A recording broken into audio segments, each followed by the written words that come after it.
তোর ব্লগ দেখবি পরে, তোর মার বিয়া দেখবি, তোর বাবার বউবার দেখবি, তোর অন্নপ্রাশন দেখবি, সব ব্লগে দেখবি। Hello everyone, good morning and welcome back to my another new blog. দেখতে পাচ্ছ বাচ্চাটা খুবই কান্না করছে।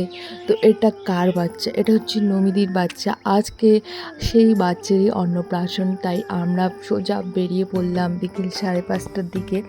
এখন আমরা যাবো রাঙ্গালি বাজনায়। এখন আমরা জাস্ট বাড়ি থেকে বেরিয়েছি। তো সোনাপুরের চিত্রটা আমি তোমাদের দেখাবো। আমাদের সোনাপুর ভেঙে তছনছ হয়ে গেছে। আমরা জন্ম থেকে যেরকমটা দেখে এসেছি সোনাপুরটাকে, তো এখন সেটা আর নেই। তাই জন্য আমি ভাবছি তোমাদের সাথে শেয়ার করি, আমার ব্লগে থেকে যাবে। কারণ হয়তো পরবর্তীতে আর কখনো এরকম চিত্র দেখতে পারবো না, চিত্র পরিবর্তন হয়ে যাবে হয়তো 1 বছর 1.5 বছর পরে। এই হচ্ছে সোনাপুরের চিত্র, পুরো ভেঙে দিয়েছে, তছনছ করে দিয়েছে, পুরো দোকানপাট চেঞ্জ হয়ে গেছে। তো এখন আমরা যাচ্ছি তেল ভরতে প্রথমত, কারণ অনেকটা পথ যাবো, 1.5 ঘন্টা 2 ঘন্টার মতো, সম্ভবত 2 ঘন্টা লাগবে। তাই তেল ভরে নিলাম, কারণ মাঝ রাস্তায় যদি তেল শেষ হয়ে যায় তখন আবার তেল কোথায় পাবো। আমাদের জঙ্গলে এন্ট্রি করলাম। এই চিলাপাতার জঙ্গল দিয়েই আমরা যাচ্ছি হাসিমারায়, আর হাসিমারা হয়ে আমরা রাঙ্গালি বাজনায় যাব, কারণ এইদিকেই আমার শর্টকাট হয়। আর আমি গত বছরও এই টাইমেই গেছিলাম, একা গেছিলাম, কিন্তু এবার আর একা যাচ্ছি না। যেহেতু আমারও একটু চাপ আছে, তাই আমি আমার ভাস্তিকে ডেকে নিলাম। আরও অনেকেরই 2 জন যাওয়ার কথা ছিল, তো তাদের কথার কোনো দাম নেই। তারা বলছিল যাবে, কিন্তু তারপরে বলল যে যাবে না শেষ মুহূর্তে। যাই হোক, তারপর আমার আর কি, আমাকে তো যেতে হবে, তাই আমি আমার ভাস্তিকে ডেকে নিলাম। তো ভাস্তি আর আমি যাচ্ছি। আর সামনে যে ব্রিজটা দেখতে পাচ্ছ, এই ব্রিজটা মানে এতদিনও মানে ঠিকই হয়নি, মানে জঙ্গলের ব্রিজটা, কিন্তু এখন পুরোপুরি ঠিক হয়ে গেছে। আর আমরা পৌঁছে গেলাম এখন হচ্ছে হাসিমারার এই ব্রিজটাতে। দেখতে পাচ্ছ এখানে পাশে জঙ্গল রয়েছে, নদী, আর এখানে অনেক মানুষ আসছে। এখানে মানে অনেক কিছু বের হয়, তাই জন্য বিকালের দিকটায় অনেক মানুষ থাকে এই ব্রিজটাতে। আর এই ব্রিজটা, এই নদীটাতেই হচ্ছে তোমার ছট পূজা হয়, ছট পূজার টাইমে ছট পূজা হয়। আর এখানকার বিকালের দৃশ্যটা কিন্তু খুবই সুন্দর লাগে দেখতে, কারণ সামনে একটা ট্রেনের ব্রিজ আছে, ওই ব্রিজটাও আবার ভীষণ সুন্দর লাগে দেখতে। তো আমি এখন রাস্তা পার হচ্ছি। এখানে রাস্তা পার হওয়ার জন্য আমি অনেকক্ষণ দাঁড়িয়েছিলাম।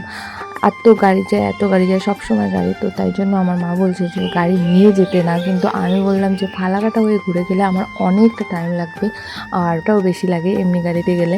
তাই জন্য আমি বললাম না, একজনের সাথে নিয়ে যাচ্ছে, কোনো প্রবলেম হবে না। তারপরে আমরা দেখতে পেলাম এক দল হাতি, দেখো।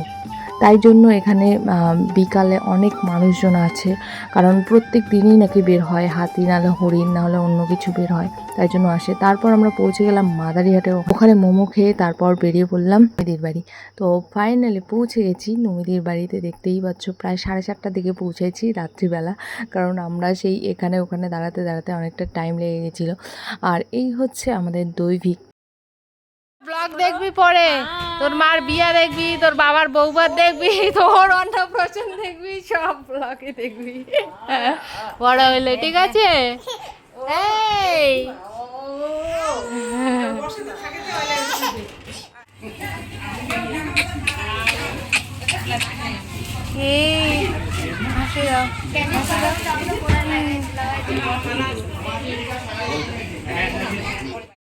হ্যালো বলে দাও, বলো আজকে আমার বিয়ে। হ্যালো গাইস, না কান্না করছে, এ বাবা বিয়ের দিন তো কান্না করে। এই যে নাও, এই যে নাও, এই যে নে এসিয়ে নে, এসিয়ে নে, দেখো এই যে কি, এই যে গুবলু, এই যে দেখো,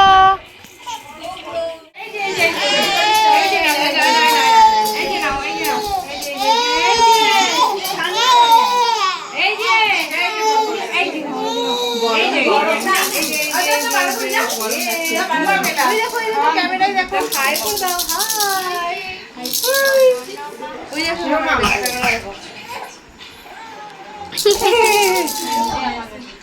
দেখো ভাই বোনের, এই যে দেখো দেখো দেখো দেখো দেখো দেখো দেখো দেখো, এই যে আসছে রে, এই যে গাড়িটা চালাও, গাড়িটা। পরের দিন সকালে 10টার দিকে রেডি হয়ে গেছে বাড়িতে ফেরার জন্য। তারপর নমিদির ননদ বললো যে চল একটু ঘুরে আসি আমাদের এদিকে। তারপর ঘুরতে গেলাম একটা জায়গায়, সেটা আমি তোমাদের পরে ভিডিওতে এডিট করে দেখাবো, কারণ আমার এডিট করাই হচ্ছে না ভিডিওগুলো, আমি একটু ব্যস্ত আছি, তাই জন্য আমি কোথাও যাচ্ছিও না, থাকছিও না। আর মানে এডিট করাও হচ্ছে না। তোমরা জানো আমি একটু ব্যস্ত আছি এখন। তো যাই হোক, ভিডিওটা কেমন লাগলো অবশ্যই কমেন্ট করে জানিও। আর আমি ঘোরার ভিডিও তোমাদের আপলোড করব খুব তাড়াতাড়ি। Thank you.